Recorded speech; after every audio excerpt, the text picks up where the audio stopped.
The magical first time. Xiefeng. Have you ever noticed this phenomenon? The first time you meet someone, the first time you interact with them, or the first time you observe them doing something, if they leave a good impression, all subsequent interactions tend to go smoothly. However, if they leave a bad impression, no matter how much time passes, you will always feel that your interactions with them are fraught with difficulties and obstacles. I once hired a carpenter to make some furniture. The first time he sawed a board, he cut it crookedly. A shadow of doubt passed through my mind, but I thought it might be a momentary lapse. However, what followed was unforgettable. He was careless and inefficient, ultimately wasting my materials, time, and energy. From that moment, I learned that if the first impression is negative, I must immediately cut ties. There's no use dragging things out. The first time I interacted with a friend's acquaintance, I noticed his eyes wandered and occasionally flashed a cunning look. I had a twinge of doubt but continued the interaction. Later, I asked him for help with 2 small tasks, and both times he tried to outsmart me and did something sneaky. Since then, I've realized the importance of first impressions. If the feeling is good, continue. If the feeling is bad, stop immediately. Looking back, many of life's disappointments arise because we ignore the signals people send during our first encounter. If we observe carefully, every first encounter is like a revelation, telling us whether to continue or break ties. If your first visit to a place leaves you unhappy or things don't go well, don't go back. If your first date with someone leaves you disappointed, don't keep dating them. If your first collaboration with someone makes you feel hurt or upset, don't work with them again.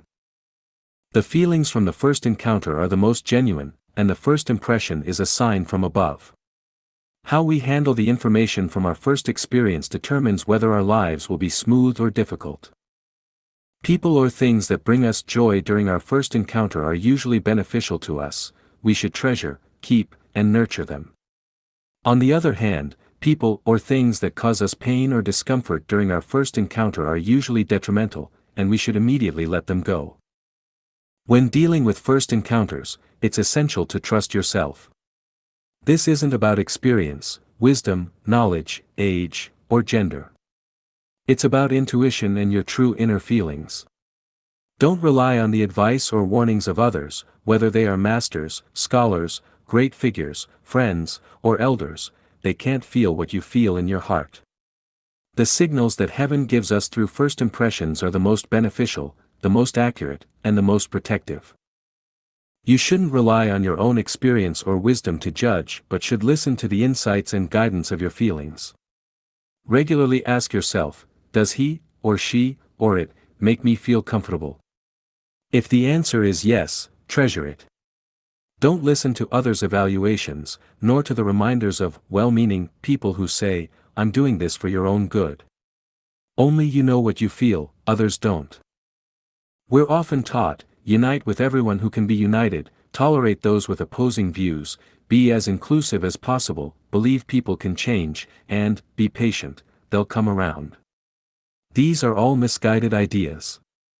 A person's transformation requires hundreds or thousands of years of cultivation, and patience belongs to the divine, not to us. We have only a few decades to live, and it's a painful waste to spend that time waiting for others to change. We should seek out people who bring joy and happiness to our lives. Why endure long-term mental torment and emotional abuse? Birds of a feather flock together. Ignorant people gather with ignorant people, worldly people with worldly people, mortals with mortals, sages with sages, and celestial beings with celestial beings.